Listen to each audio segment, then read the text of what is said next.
Hello, everyone. Welcome to the On the Blue Line podcast. I'm your host, Wayne Mulder, and I am so happy to be back with you again this week. September is flying by, but the good news is we've got more content coming, not only for the month of September, but also in October. So I know you're going to enjoy it, and I thank each of you who have been listening and tuning in. I want to make sure that you're aware of a few things. First of all, every podcast is also available in video. So in fact, I've kind of changed up the format and I actually create the video first and then just save the audio file. So if you want to get what it was originally intended to be, that would be the video, and that is available on our YouTube channel at On the Blue Line, as well as Rumble at On the Blue Line. So be sure you check those out. A couple other things is the show notes. You may not be aware, but On the Blue Line, ontheblueline.com. And if you go to /show notes, you will see on there show notes for every episode, every morning roll call, every interview room. They are all there. And the advantage is not only is there more information, not only is there a ton of links and so forth to the different things we've discussed on here, but the newer episodes also now have transcriptions on there. So if there's a specific topic, something specific you're looking for, if you go to that show notes page on theblueline.com /show notes, then you can scroll down and it's searchable. It gives you the timestamp and you can easily figure out when we were discussing whatever that topic was, and you can use it as a resource as well. So I hope that's a big benefit for you. I want to thank those of you who've been supporting the podcast. None of this is possible, unlike PBS, who claims to be listener supported, and they are actually government supported. We are truly listener supported. So if it wasn't for you, the listener, doing different things to help keep us out there on the air, we wouldn't be able to do this. So thank you so much for the support. I know we have the Buy Me a Coffee link on the website.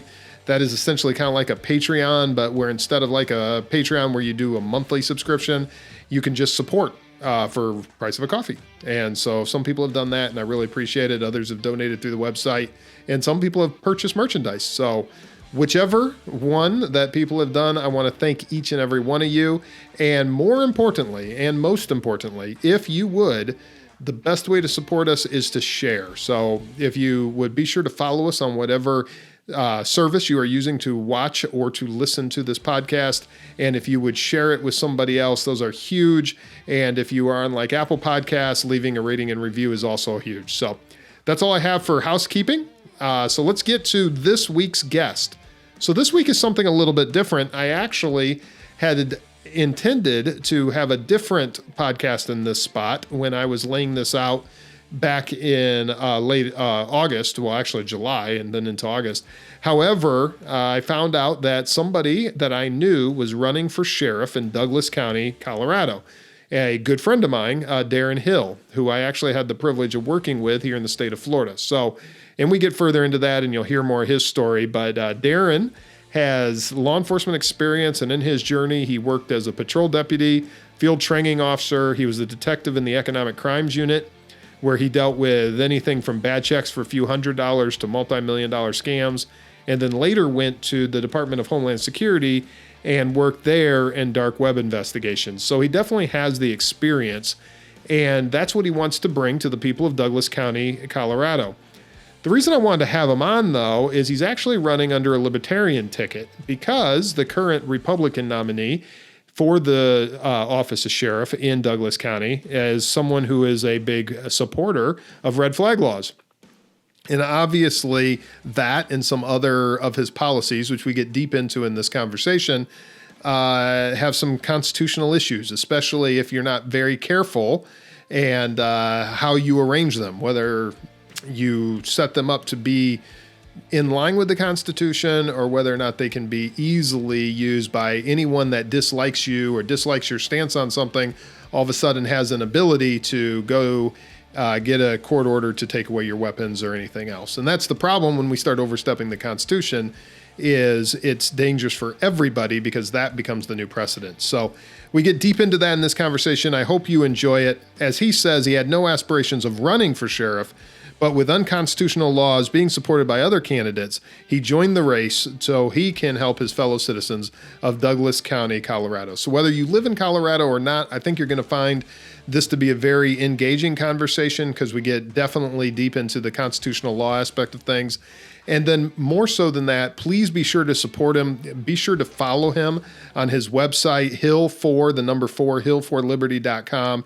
Follow him on Facebook, Twitter, all that good stuff, and really support what he's doing because as we discuss, and as you've heard me say more and more, the sheriffs in this country are the last line of defense. If we keep going down this road of unconstitutional authority being taken by the federal government and them completely overstepping their bounds, which is happening more and more these days, I'm sad to say, and something doesn't change, one of the last protections after the governor, the attorney general, the treasurer, when it comes to things, different things such as like ESG scores and stuff, after that, it's going to be your local county sheriffs are the last line of defense for your liberties before we completely finish the slide into despotism. So I hope you enjoy this as much as I enjoyed having the conversation. Without taking any more time, here's this week's guest, Darren Hill.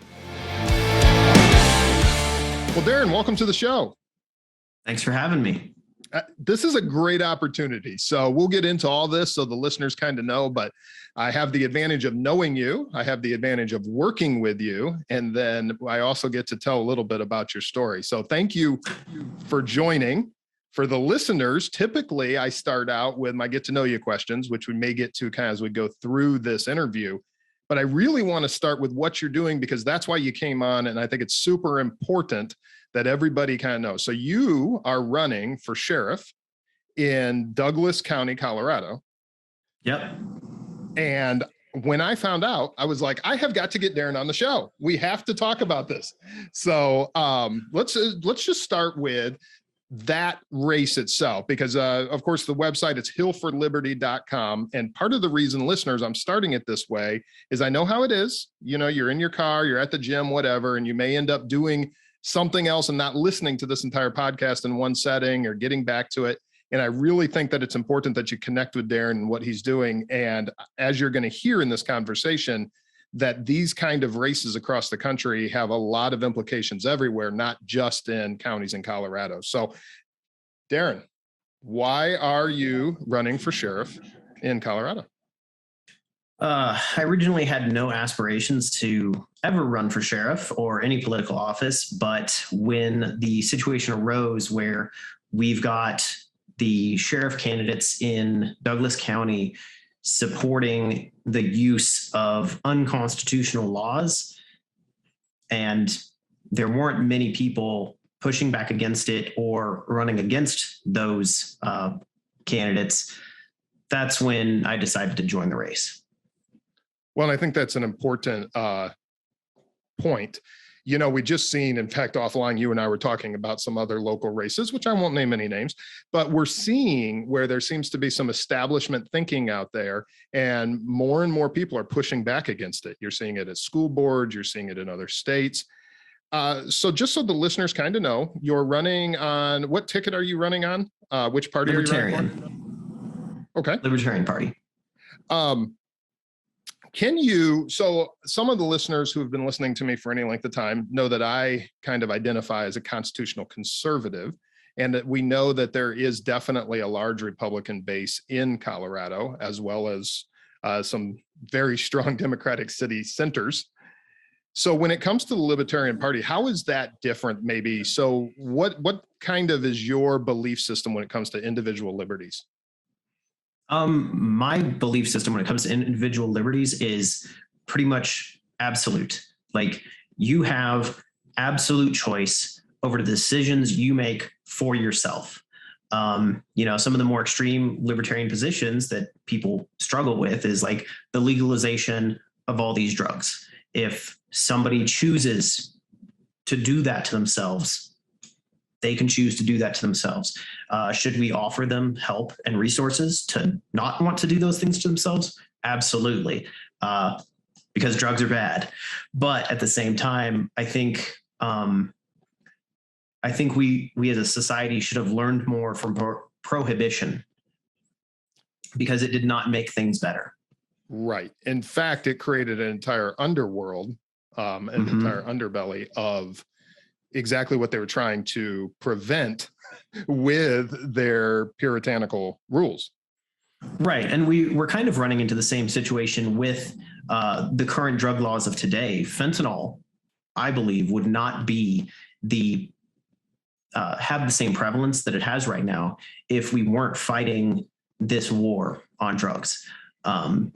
If people could get heroin and not fentanyl, they would probably take the heroin because it's less likely to kill them. I think that even though people are addicted to these drugs, they are smart enough to realize that.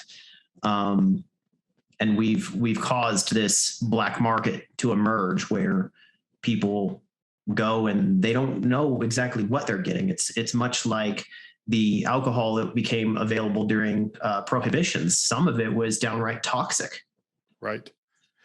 Well, that's an interesting. So, two things. I was actually going to wait to go down the drug road a little later with you, but let's go ahead and we open that door. It's always one of the more controversial libertarian positions. It certainly is. And there's two pushbacks that I think immediately come to mind that I hear from a lot of people. And I'd be curious to kind of hear your perspective on them. First of all, is whenever you say more individual liberty, their concern is going down more of the California road of open air drug markets, people with needles hanging out of their arms, that kind of, the images you see portrayed.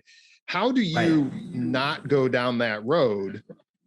Are you, and I know we're talking sheriff here, we're not talking legislation, which is where a lot of this come from, but you're talking enforcement. And obviously, let me preface all this by saying your intention as sheriff would be to enforce the laws that are on the books. For the most part, yes. Because, for example, the red flag law is a law that's on the books, but it is flagrantly unconstitutional. So I would not be enforcing that. That is the only law that I can think of right now that would just be unenforceable because of the constitutional issues.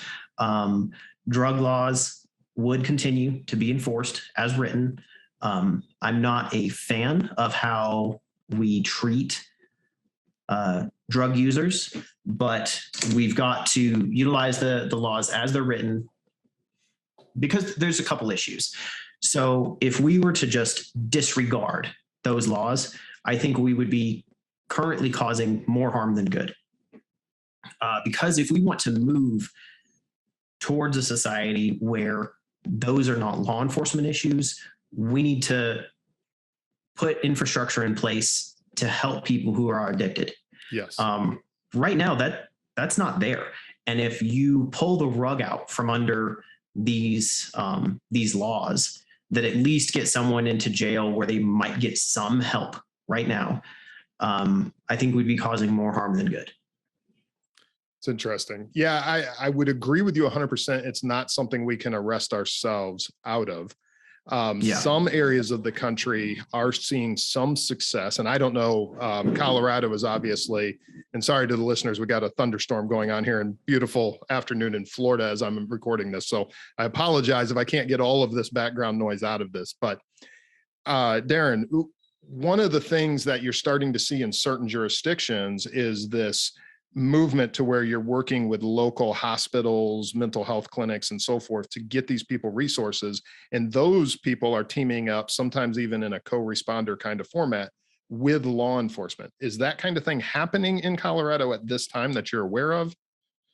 There is for mental health. Okay. There's definitely been some co-responding with mental health. I think that we need to also be utilizing that for addiction issues as well as mental health response, because I think if we start addressing addiction issues, that will help us more than trying, like you said, arresting ourselves out of the situation. Someone being addicted to a substance shouldn't lock them up. We need to get them help. Absolutely. And I think, and we're going to get into a little bit of your story here in a minute as to how you ended up here and so forth. But I think one of the things we really see, especially now, is the number of overdose deaths, the number of overdoses. I was just listening to a law enforcement officer yesterday that was acting surprised that law enforcement carries Narcan. Where I work, as you know, we've been carrying Narcan for years, and actually we carry two, because it's highly probable that you're going to need more than one when you're there, and possibly even for yourself or one of the other responders while you're dealing with it. It's such a huge issue, and I'm sure Colorado's seeing the same need and the same problems. Right. Actually, when I was there at the sheriff's office and they issued us one Narcan, that was my very first criticism that I sent a memo about. Was the training that we received was, oh, if you become exposed to it, you need to use this on yourself, but you also need to use it on the individual who's overdosed. And I'm like, but if I use it on him and it's airborne, what?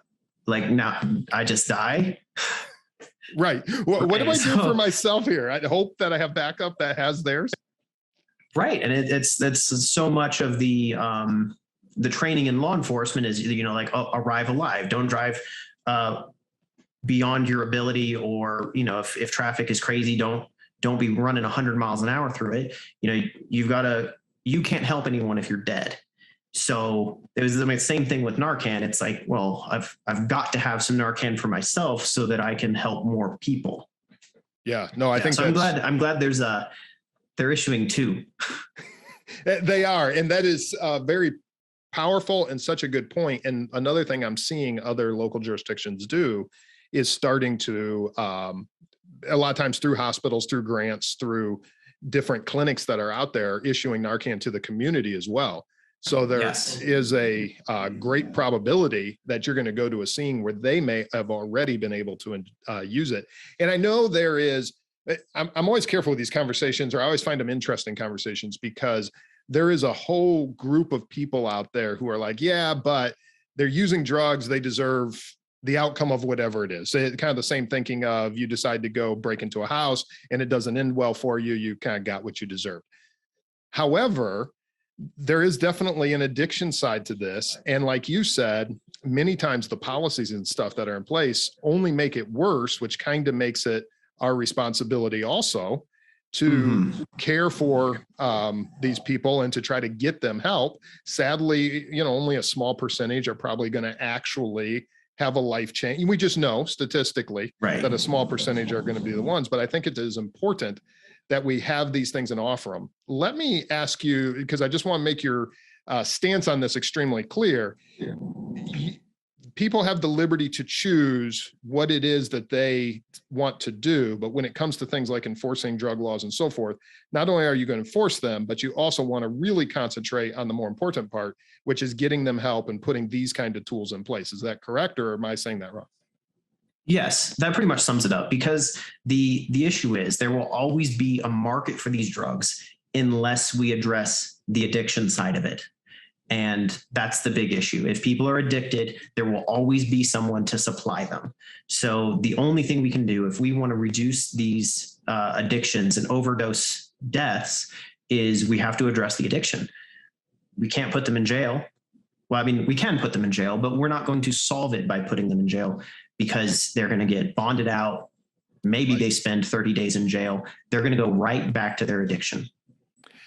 And we've both seen the cases where that is sometimes a death sentence, because what happens is they got clean while they were in the jail, and then they'll come back out and be using at the same level they were when they went in, and straight to overdose. And those, and I've seen it happen. If they don't have, and if they don't have their own Narcan, if it's not available in the community, they may not get Narcan in time. Yeah. And I think as this grows, and I've seen it work in other jurisdictions, I think that a two-pronged approach, where you're getting them the resources and stuff while they're in the jail, but then being able to pick them up when they get out of jail to offer the resources. And there will be, I know, because I personally am involved in this world right now, but there is a small percent, or probably a big percentage of them, that are going to say, I don't have a problem and I don't want help. But it's like any kind of good marketing. The more you stay there, the more you keep offering your services, when they hit that moment that they need it, there's a good probability that they're going to reach out to you. Right. We need better sales tactics on the rehabilitation is what we need. Make it more appealing than falling back into their old lifestyle of living from drug hit to drug hit. Yeah. No, I think that's powerful. So let's go ahead and jump over to probably the most important issue that brought you down this road. And everyone, be sure to check out the website. It's Hill for Liberty, the number 4, hillforliberty.com. And you're going to be able to see his complete bio and everything. But let's jump into this whole thing with the red flag laws. Yeah, Let the me big start issue. with, it is a huge issue. And we saw the legislation that just got passed up there, which had a lot of Republican support up in Washington. Let me ask the question, though, what is a red flag law for those listeners who hear these terms and don't fully understand it? And then what does that look like in Colorado as well? Yeah, so the red flag laws, that's kind of their colloquial term, I guess you could call it. They're also called extreme risk protection orders.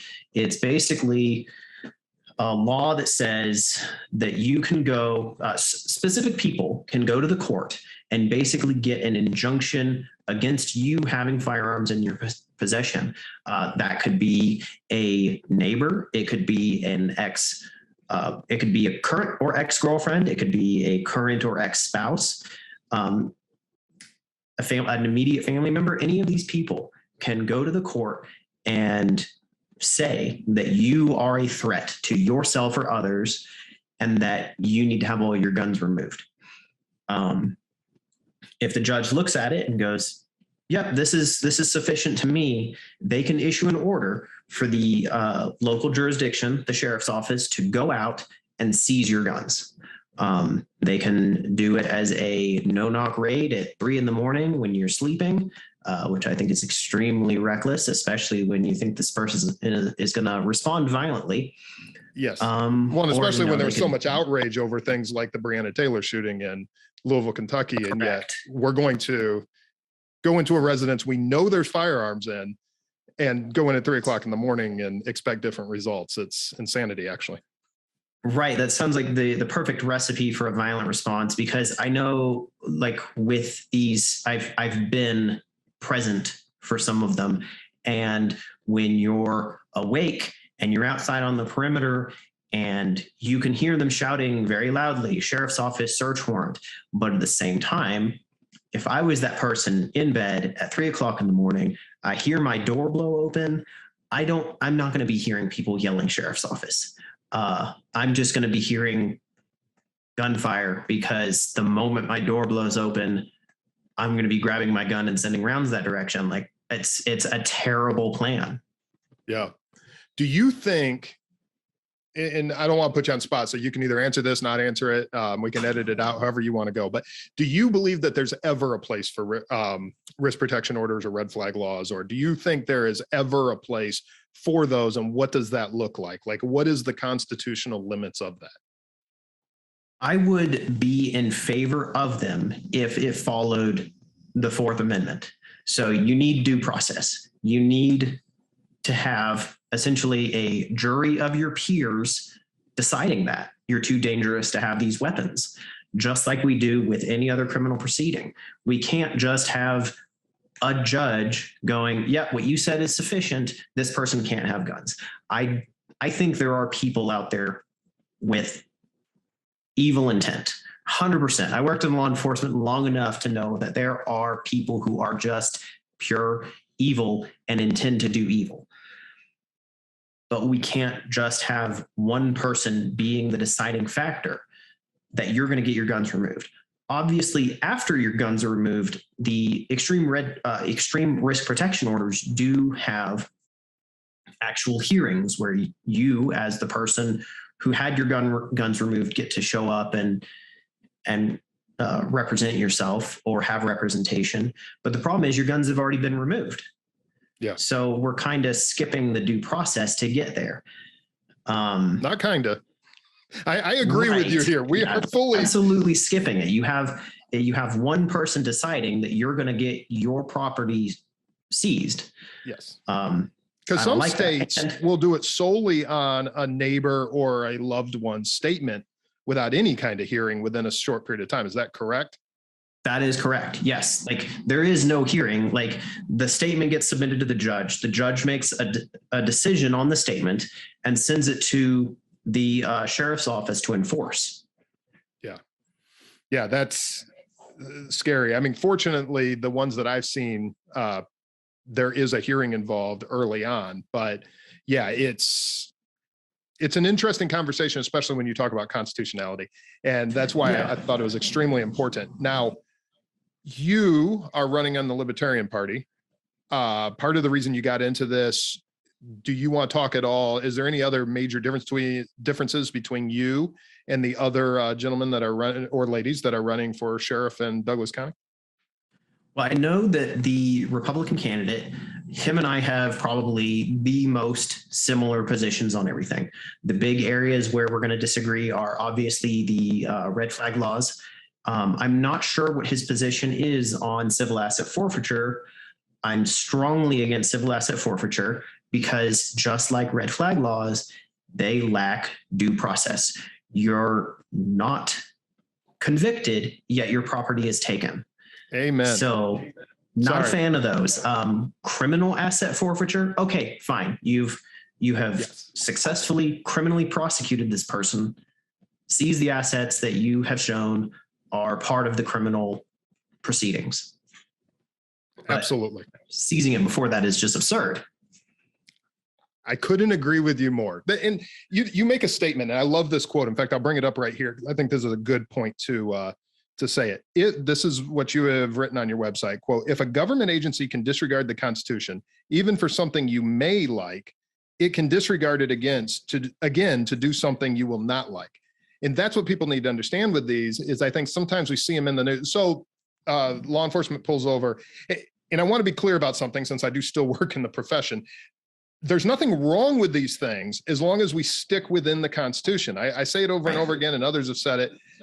What size should government be? Government should be so small it fits in the Constitution. As long as it fits in the Constitution, we're good. We're good. So my point being, so they pull over a car middle of the night and there's $100,000 in it. There's drugs there, whatever. And they seize it because it's a drug dealer or whatever, or they take it and they do the civil asset forfeiture, and we're all like, oh yeah, but obviously they got all these drugs. And so it's probably a bad guy doing bad things or whatever, which is probably true. But next thing you do, is you hear, well, someone's traveling with, $5,000 and that gets taken, or, the minute we start crossing these lines for any reason, then it's just a matter of time that we cross them for every reason. Right. And in that situation, you've got someone traveling with $500,000 in drugs and guns and all these other things. If you're that concerned about the $500,000 and you really think it is tied to the criminal enterprise, take it as evidence. Yes. But you do not get to go and put it in your bank account and say, oh, it's ours now. And if you want it back, you have to prove it wasn't used in the criminal enterprise. That's because to me, that's where it crosses the line. And like criminal asset forfeiture is separate from civil asset forfeiture, where we've actually given them the due process and we don't put the burden of proof back on them to prove that they're not a criminal. Yeah, no, this is huge. And this is a conversation I've actually never been able to have on this show. So I'm glad to have you on to have it because it just drives me crazy. Let me ask you the question, and then I'm going to provide a little bit of thoughts on it as well. How do you see the role of sheriff when it comes to its role in local government? The sheriff, I think, is like the final line of protection for the Constitution. They are the head law enforcement for that small jurisdiction. It's the last line of defense. So if you've got all this government overreach attempting to occur, they have to be the ones that say, no, you can't do that here. Amen. And not to just simply agree with you, but you're absolutely right. And that's kind of how I look at it too. In fact, we're seeing right now what's going on at a national level is concerning anyone who's listening to this who identifies either as a libertarian or a conservative or a Republican or any of those monikers. If you find yourself in one of those quote unquote camps, which there's a lot of crossover, you are definitely somebody who's not real happy about what's going on at a national level. And I think that what it's going to come down to, if Lord forbid things don't go well in November this year, it's going to come down to your governor and the state that you're in and the states that they're aligned with. Then your state attorneys are going to become extremely, extremely important because your state attorneys are the ones that can band together and push back on a lot of these like ESG scores and a lot of nightmare things that are coming down the pike from a globalist perspective. And then your local sheriffs. We saw the importance of those three roles all through COVID. In fact, I don't know if that's something, I'm assuming as someone who is an absolutist with individual liberty, that you are pretty unrestrictive when it comes to government enforced lockdowns as well? Yes, absolutely. Like we have unelected bureaucrats deciding that we're going to close the country. Who's accountable for that? Like this isn't a person that we chose to elect, and they're deciding where we can and can't go. It's unbelievable that that even occurred. And then they start saying, "Oh, well, we've got these mask mandates, and we need these. We need law enforcement to enforce it." And I think it comes down to the local sheriffs seeing that something is unconstitutional and nullifying the law, basically saying, what you're telling me to do does not stay within the lane of the Constitution that we've been given. I'm not going to do that. If you're handed an unconstitutional tool and the government says, here, this will make your job easier, you have to be willing to look at that and say, no, I'm going to do my job the hard way because it's the right way. Yeah. Because our job is not only service to the community, we also swear an oath to uphold the Constitution. And especially as the sheriff, because anyone that serves under the sheriff are really serving at his pleasure. The sheriff is that constitutional authority that absolutely is the final line between, listen, if that's unconstitutional, I am not going to do it. And I'm so glad to hear you saying that, because this is what we need to hear. And there are some great sheriffs out there that are doing that. But then you hear these horror stories, and this one was a PD, but in a jurisdiction not too far from Douglas County, Colorado, during COVID, they were harassing people at the park. And, there were viral videos that came out not too far from where you are of the PD completely overstepping constitutional rights. Yeah, unbelievable. Like I saw videos out in California of them shutting down the beaches. Like these are people out at the beach in fresh air. Why is nobody out there? Like you're harassing and arresting people for being at the beach. Yeah, it's crazy. Well, let's go ahead and take this moment to kind of switch to how I would normally start my show. And let's go to your origin story. What brought you to law enforcement? You've done you're a small business owner, so you've got some other great qualifications. I want to make sure the listeners, especially the ones in Colorado, are listening to this. And again, it's Hill for Liberty, the number 4, hillforliberty.com. But if you could just give us a little bit of your origin story and some of the other things that you've got going on.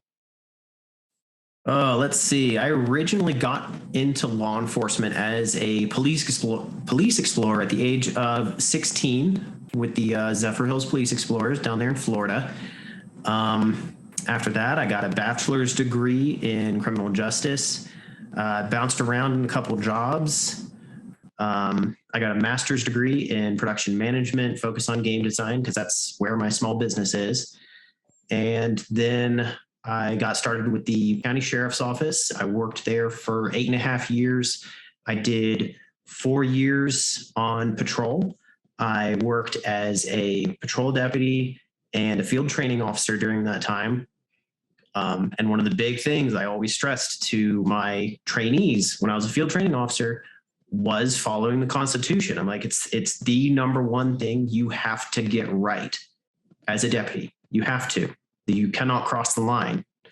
After that, I got a position as a detective in the economic crimes unit.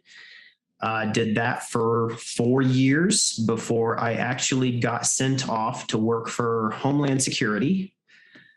That was an interesting assignment.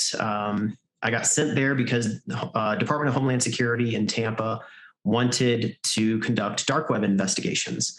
Since I've got a lot of experience with the internet and the dark web, I went up there and I said, hey guys, what do you need me for? And they were like, well, we need you to figure out how to do this because we don't. And I'm like, oh, you want the little local guy to tell you how to do it? Okay, I got it. So I spent 6 months getting that going, getting them started, and then training the next guy to kind of take over the position with the Department of Homeland Security. After that, due to the injuries I got in the line of duty, my doctor told me I needed to stop working in law enforcement because it was doing more damage than I should be doing to my body. Medically retired and moved up here to Colorado. Wow. Yeah, no. And I think one of the things the listeners ought to know, especially the voters in Douglas County, Colorado, is those experiences really provided the basis for exactly what you're doing now, because working in areas such as economic crimes, you get to see full well, both civil asset forfeiture versus criminal forfeiture and so forth. I would assume. Oh, absolutely. I would say prior to my time in law enforcement, I was not aware of a lot of these constitutional issues. And then it wasn't until I worked in law enforcement and was exposed to seeing where some of these lines either blur or straight up cross the boundary is where I started leaning much more libertarian. And even with the drug issues, it was constantly rearresting and putting in jail the same people for the same crime, and starting to wonder what good am I doing for these people? There's got to be a better way to do this. And that's where I started leaning more towards the libertarian side of things, where it's like this shouldn't be a criminal issue on some of these points. Right. Well, we were chatting a week or two ago, and one of the points that really stuck out to me is, I think you had asked the question. I had mentioned being a constitutional conservative, and we were talking a little bit about being a libertarian, and you said, well, what's the difference? And I think you're seeing, as more and more of these liberties begin to be attacked, that this is becoming a huge push. In fact, I even mentioned to you myself, I kind of feel a little bit like I'm starting to push towards being a little bit more of a libertarian, even though I never would have really identified in that, because there are some nuances even in this conversation where I can see some differences, but on the broader issues, we are 100% in lockstep, especially when we have an out of control federal government. Yeah, I think I took a test a couple of years ago, and it's this website. I think it's called whoisidewith.com. And it's really neat. You take the test, and it'll actually score you percentage based how you side with a lot of these major national parties, socialists, Democrats, Green Party, Libertarian, Constitutional Party, Republican, all of it.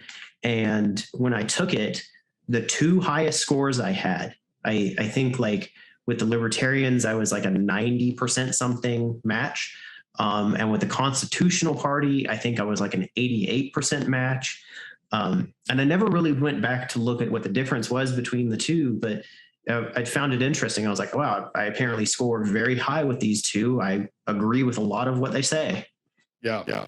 I know just from my own conversations with people who identify as libertarians and so forth, usually the differences come down to social issues. Usually it's more things like the drugs, like the other type of social issues, where both usually have a you do your thing and leave me alone kind of underpinning. However, there does seem to be some little differences as far as what the government can mandate and so forth when it comes to overall like public morality, those kind of things. Those tend to be the small nuanced differences. Important to this conversation, and it's becoming such a hot button issue nationwide. This podcast, I have tons of conversations about it each and every day. So you looking to become sheriff in a county in Colorado, in Douglas County, Colorado, this is a question that I would be curious where you stand on mental health and law enforcement. And to me, that question is kind of defined by two sides. So you have mental health and law enforcement and what we deal with as far as the people who need mental health resources. And then obviously the mental health of the officers themselves for what they are dealing with. So could you take us a little bit into your thoughts on that, and maybe even how you intend to combat these growing issues? Right. So for the first part, with mental health in the population at large, that one is huge. From what I remember on road patrol, being a patrol deputy, so much, like the majority of what I responded to, mental health based. And I'm sure it hasn't gotten any better. There's not much mental health support in this country. And even when we would utilize mental health hold on the individuals, they might be released the same night. And unfortunately, in many cases, it was people without insurance. And and we would be right back out there same night dealing with someone else's mental health issues. I think that we need to, as communities, have systems in place to address mental health and actually give these people help, especially when they don't have the insurance to cover it. Because it's a huge drain on law enforcement resources to help out there. But we're not trained in mental health. We're not mental health professionals. That's why when I see agencies that have the co-response units or mental health focused units, I think those are a big positive for that community. Yeah. When it comes to law enforcement mental health, I think there's a lot of stigma and fear around law enforcement who have any mental health issues of their own, especially when it comes down to PTSD and anything that might push them towards suicide, because we have an unfortunate amount of suicide in law enforcement. It's been my personal belief that it keeps occurring because of the stigma and the fear. You've got law enforcement officers that have seen what happens to people when they get taken to a mental health facility, and how that can affect both your career and your ability to have a firearm. Yeah. Because if you get that mental health diagnosis, there goes your job, there goes your gun. Where do you go from there? And so many of them see suicide as the better option. Yeah. They would rather die than go the other route. And it's really unfortunate. Even myself, when I was coming off when I got injured, I was on this whole cocktail of pain medications, all sorts of nonsense. And the side effects for stopping taking multiple of them was suicidal thoughts. So when I stopped taking them, and like the severe depression that came with that was wild, because I'm not a suicidal person, never have been a suicidal person, but those drugs will mess with your brain. So I actually called up a friend of mine and said, hey, I need you to come take my guns. I just need them out of the house for a little bit. No questions. He came, he got them. Everything was fine. I got past the withdrawal symptoms of all those medications, and he brought them back to me. But, it's one of those things where I think it's good that I had a friend that I could call and just say, hey, get these out of my house for a little bit, because these drugs are messing with me. Yeah. But at the same time, you've got that fear in the back of your head where it's like, what if he starts asking questions, or what if he tells somebody that I'm having issues like that? And if people are more afraid of what can occur to them if they do have an issue, then the actual, like, if getting help is scarier than just having your problem, you're never going to get help. Right. No, that is so true. And I think one of the biggest lessons that you just said there is something that I advocate for a lot, which is knowing on both sides of it, knowing who to call for, you or I or whomever the individual is who's listening. And then also being that person who they know they can call and they can trust, right, and just have a conversation. And it doesn't have to be, like you said, in your case, it was, hey, come grab these. But even if it's sometimes just a, hey, how you doing? Or you don't have to get into the weeds or have some crazy conversation. Sometimes just that hearing another caring voice or them just listening to you for a few minutes is enough. And it has saved countless lives, I have no doubt, just from, testimonies and stories that I've heard from other people. Would your intent, and I don't know what Douglas County currently has, would your intent be, one of the things when it comes to stigma, and you hit the nail on the head, is this whole thing that if the mental health resources like EAPs and so forth are all through the agency, Law enforcement really doesn't trust that. Even if the best of intentions are there, they just simply don't trust it. So right, because you got to think about it. Anything that the agency has is there to protect the agency. The agency lawyers are not there for you. They're there for the agency. The EAP, even, you look at it and you go, it's there for the agency. I think an actual peer support network, not managed by the agency, would be far more preferable to people who need someone to speak to. Yeah, no, I think that's great. And that is exactly what we need. And fortunately, I'm seeing it across the country. From doing this podcast, from talking with other people, I am seeing more of it, but we're not there. We've got a long ways to go as a profession. Right. Yeah, but there's always that extra fear. You've got the EAP and you're like, okay, they might help, but they also might tell somebody and I'll lose my job. Yep. One other road I want to go down real quick, just because as I was thinking about this conversation, what I did is I kind of sat down and I said, if I was going to pick my perfect sheriff, like the guy I'm going to work for, what are the questions I would want to ask him? So we've gone down the constitutionalist. So you check that box. We've gone down the mental health and how you would deal with the drug crisis. And I appreciate that because those are both very good answers. So then the last component of what I would look for in a sheriff would be on the training side. So what is kind of your training philosophy and what are you seeing in Colorado law enforcement that's maybe different from other states that you've been at? And what would be your way to push forward with this? One of the first things I noticed, because I every single year I have to go and do a firearms qualification in order to keep my my nationwide concealed carry up to date and valid. And the firearms qualification here was much easier than the one that I had to do in Florida. So one of the things I would like to implement first is kind of increasing, like to raise the bar on the firearms qualification.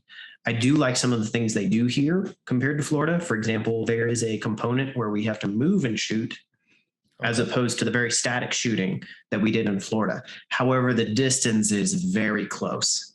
Like I would like to do some further back qualifications and training. Like I get it. Most engagements are up close and personal. However, you've got this Dickens guy out in, what state was that in? Indiana? That stopped the mall shooter from 40 yards, 8 rounds, 10 rounds, 8 of them on target. No other, nobody else was hit. I talk about that on morning roll call next week. At longer ranges. And I would like there to be some longer range target practice.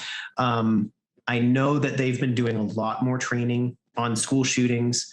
I would definitely love to work with the school board on getting the deputies into every single school, like just every single time we do a training, just rotate which school it's at, make sure that they're familiar with it, how to get in, and just training on those big issues. Like I want constant training on the most life-threatening issues because that's where we're going to see the biggest returns. Yeah, no, I think that's great. And I think that is one of those things you're starting to see more push for it, but we've seen some recent tragedies on a national scale where it really came down to a leadership issue and probably a lack of training issue. So I really like to hear that anyone coming into a leadership, especially a high leadership position in this industry or this profession, is thinking the way you are. So that's great. All right, let me ask you my get to know you questions that I always ask everybody, typically at the beginning, but I'm going to ask them at the end and I'm going to do it more as a rapid fire. And then I got 2 more questions in summary, so I don't keep you all afternoon here. So, all right, so for the important questions, coffee or tea, Darren? Oh, coffee.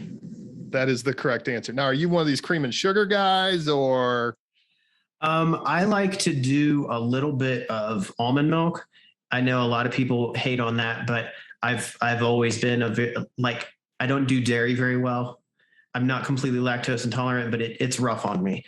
So I do a little bit of almond milk and I love caramel. So I put a little bit of that in there, but it's mostly coffee.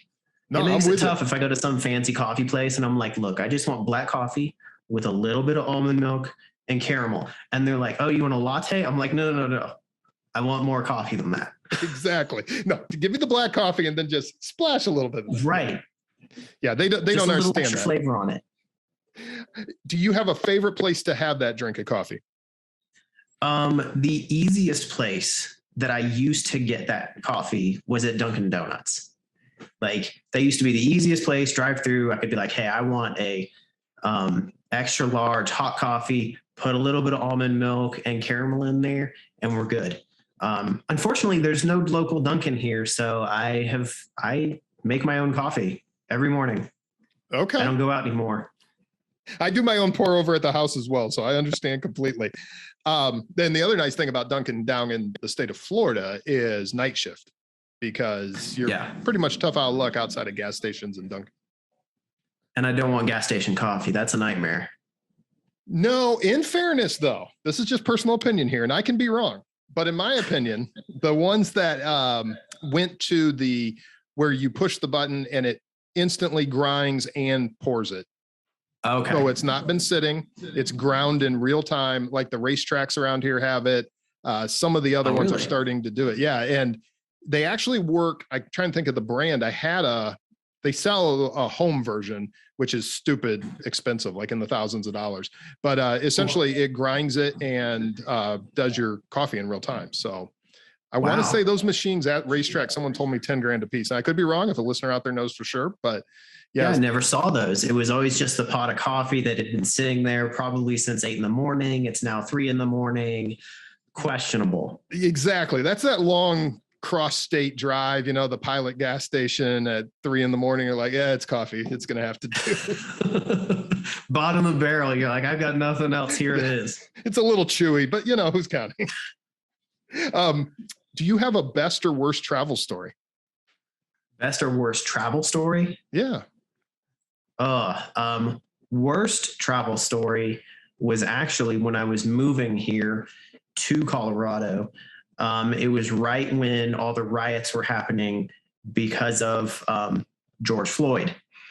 I had to avoid all major cities and all major interstates because they were blocked. Like people were just out on the roads, walking down the interstate, dead standstills everywhere. So I had made the entire drive from Tampa to Denver, essentially taking back roads the whole way. It was not fun. The GPS struggled with it. And depending on which one you use, like Google drives me freaking crazy because I'll plot out the plan I want, and then it keeps trying to take me back to the interstate the whole time, even when I change the settings, but it drives me absolutely crazy. I had to set mine to avoid highways, but thankfully it wasn't trying to take me back to the highways because they were all blocked. Like it was terrible. They were so blocked for the entire trip that I didn't even have to set it to avoid highways. It was doing it. Yeah, so we were back roads the whole way. How long did that take? Because that's like a 33-hour drive, plus or minus, I believe. Yeah, I think we spent 4 days on the road. So I think normally it would take about 2 days or 3 days of driving, depending on how you do it. But it upped it to about 4 days. And then even once we got up here,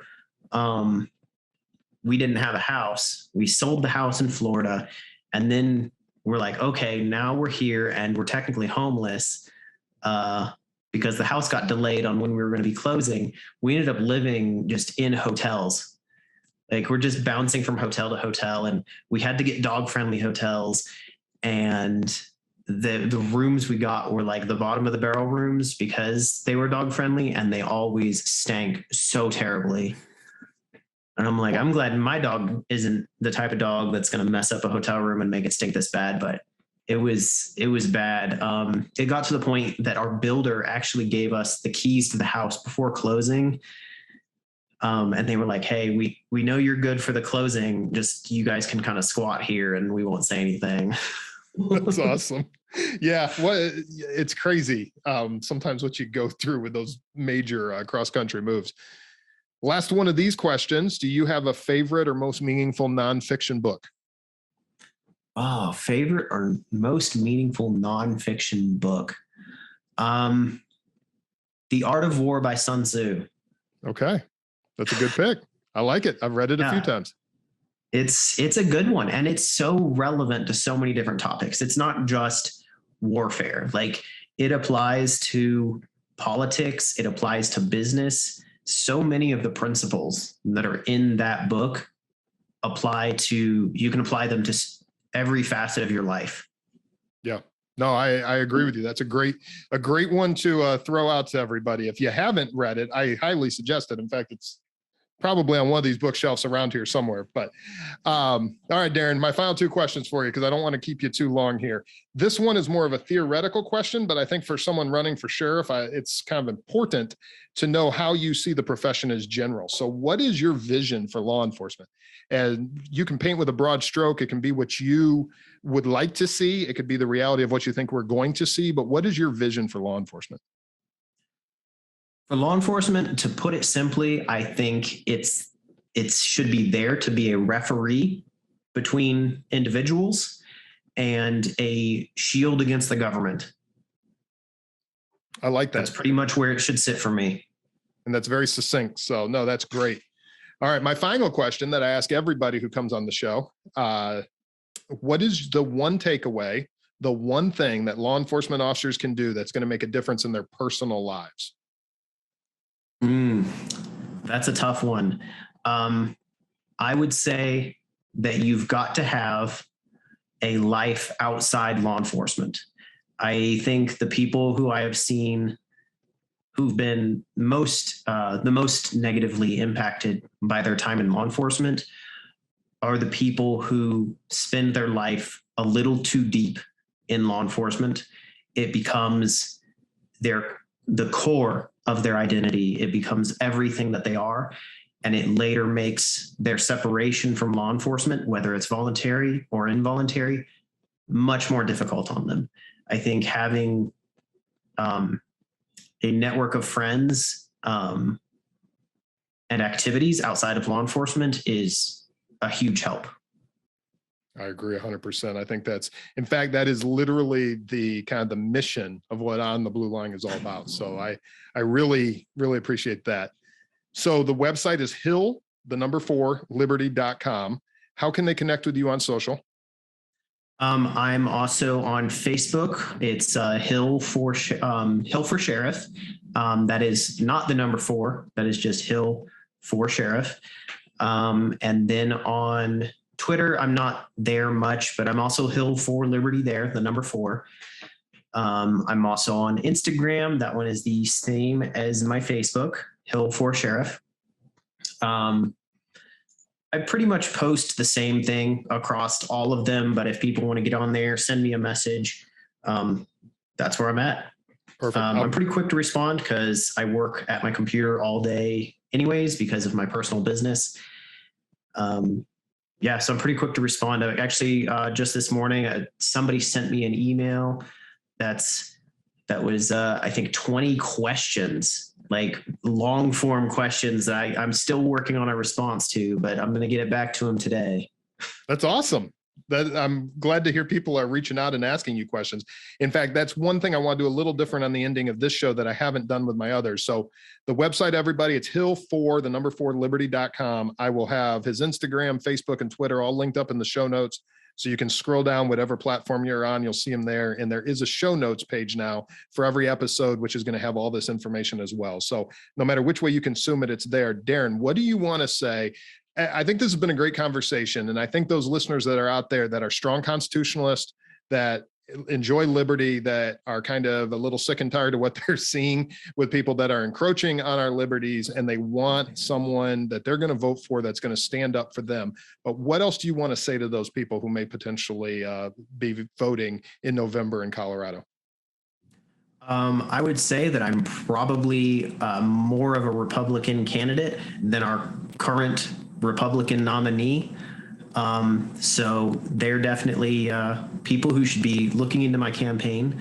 I'm not a wild libertarian that wants drugs freely distributed on the streets. I probably diverge a little bit from the large portion of the Libertarian Party there, that I'm not completely crazy there. I understand that there's hurdles we have to go through as a society and addictions that we need to address. And if people want to support me in my campaign for sheriff, there is a donate button on my website. They do have to fill out a few details about themselves if they want to donate more, $20 or more, because that is a reporting requirement in Colorado. But yeah, if people want to support me in my run and they want to fight back against these red flag laws, there's the donate button. I love it. And again, that's Hill, 4liberty.com.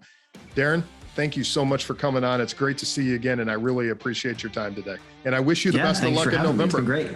What's that? And I wish you the best of luck in November. Oh, I'm going to need it. Awesome. Thanks again. All right. Thank you. And that does it for this week's The Interview Room. I hope you really enjoyed it. Another great guest will be with us again next week. We have a great lineup for you here over the next few weeks and on through the rest of the year. So you're definitely not going to want to miss a single episode. We also have Morning Roll Call, which typically comes out on Monday mornings. However, I may change my mind, and who knows? It could come out a different day of the week. But Morning Roll Call, check that out as well. That's just me talking to you, and it gives us a few minutes to go over something, anything from news or something actionable that matters, hopefully, to you. One last favor, please, please, please, whatever service you are looking at or whatever service you are watching this on, you're listening to this on, please leave us a rating and review. 5 stars, that would be the appropriate number of stars. If for some reason it's not 5 stars in your opinion, or if it is, tell us why. We would love to hear it. I would love to get your feedback. In fact, I'm going to start reading some of these reviews on the air. I've been looking at some of the ones on Apple Podcast, and thank you for the phenomenal reviews. And thank you all for taking the time to listen to this. I hope you're really enjoying it. You all have a safe week out there, and I will see you next week in the interview room. I will see you next week in Morning Roll Call, but in the meantime, I'll see you on the blue line.